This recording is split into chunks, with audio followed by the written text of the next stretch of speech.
This is Valley News Live at noon. New for you at noon. One woman is dead following a train versus car crash in Perham, Minnesota. The Perham Police Department says it happened yesterday evening around 3:30 at the train crossing on 2nd Avenue Northeast. The report says a 27-year-old woman was the only person in the vehicle and pronounced dead on scene. No other information is available at this time. Now, one man and a young child are recovering after their snowmobile fell through the ice on a central Minnesota lake. The Douglas County Sheriff's Department says it happened on Lake Victoria, just outside of Alexandria, yesterday evening around 5. Authorities say the 32-year-old man from Alexandria was close to the fishing pier when the snowmobile went through the ice. It was a pretty chilly morning, and what should we expect during this lunchtime hour? Let's check in with meteorologist Lisa Green. Well, we are looking at more of the same out there today. Conditions are going to be cloudy yet again and cold as well as we continue on through the day here for today. So conditions are looking rather, well, we're starting to quiet down after some snow showers, and we're starting to see some conditions that are going to be more on the quiet side here. But looking at what happens this afternoon, you can see our temperatures are not going to rise very much. We're looking at some numbers into the single digits. Below zero up along the Canadian border, down in the southern end of the valley around the 3 o'clock hour, we'll see some numbers that are more into the low teens. And notice that wind coming in out of the northwest. That's going to be pushing in some cool air once again heading into tonight, and we'll also keep those wind chills on the low side. So it's going to be a little chilly out there through the rest of the day today. The week is currently starting off on a very cold note.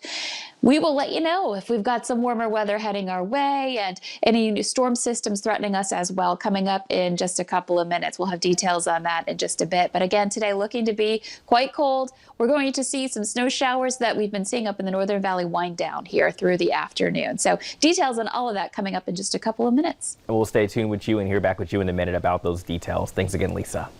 Well, firefighters are investigating following a fire that badly damaged a home in Valley City. NewsDakota.com is reporting fire crews were called around 10 Saturday night to a mobile home on Viking Drive. That's near the Valley City State College campus. No one was hurt, but the fire caused extensive damage. Fire crews were called back Sunday morning to put out some hot spots. The Minnesota Bureau of Criminal Apprehension is assisting in the investigation of a deadly fire in Le Center. The Le Sueur County Sheriff's Office says deputies were called to a home around 7 yesterday morning for a fire. Crews later discovered the remains of a 64-year-old man inside. The 25-year-old Le Center man was arrested and is expected to face murder and arson charges. Top doctors agree that the vaccines being put into people's arms right now should hold up against the new COVID variants that are being detected around the world. But health officials have new guidance about mask wearing to protect you from these more contagious strains, suggesting you may need to upgrade your mask or even consider double masking. NBC's Stephanie Gosk takes a closer look into the safest mask protection. This morning, less than a month after first being detected in the U.S., the UK variant of COVID-19 has been found in at least 23 states, as health experts warn the mutation could become the dominant strain by March. This strain has the potential to spread very quickly in this country. While researchers are working to determine if the variant has a higher death rate, it's clear the strain is much easier to transmit. To prevent a more disastrous surge, doctors say it's time to double down on mask wearing. This is not something to wait on. We should be getting higher quality masks, and people should be wearing higher quality masks more or less right away.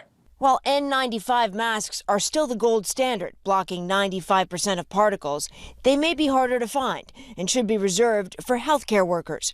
Experts now say the next best thing may be double masking. Wearing two masks helps improve the filtration ability of the mask in both directions. And so it helps protect you better and it helps protect others. Researchers at Virginia Tech found layering two cloth masks will up the efficacy from 50% to 75%. And wearing a 3-layer mask can block up to 90% of particles, providing near N95 protection. Ideal for so-called high-risk situations like traveling, going to the grocery store, or gathering with others. You want to wear your best possible mask, which includes multiple layers, ideally some kind of filter material, and a really good fit. Experts say wearing a single lower-grade medical face covering like a KF94 or a double-layered cloth covering with a high thread count will provide a basic level of protection if there's a secure fit. The bottom line, more layers mean more protection, and those loose-fitting or single-layer coverings are just not enough. Stephanie Gosk, NBC News. If you're going to double mask, you want to make sure the medical grade covering is your base layer. Then have a form-fitting cloth mask on top to ensure you have a snug fit around your nose and mouth. There's a new plan for Minnesota schools in the works, and we're going to hear about it later today. Governor Tim Walz is holding a news conference with students and education leaders to announce an education plan that he says addresses the immediate impact of the pandemic while building a world-class education system that prepares every student for success. They'll be talking about around 2 p.m.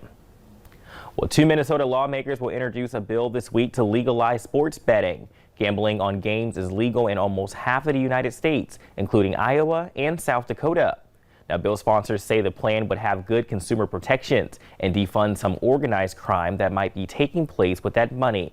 They say revenue isn't a primary motivator for legalizing, but they estimate sports gambling could bring in about $40 million to $50 million a year to the state. Well, coming up at noon, we take a look at how the pandemic is affecting evictions across the country.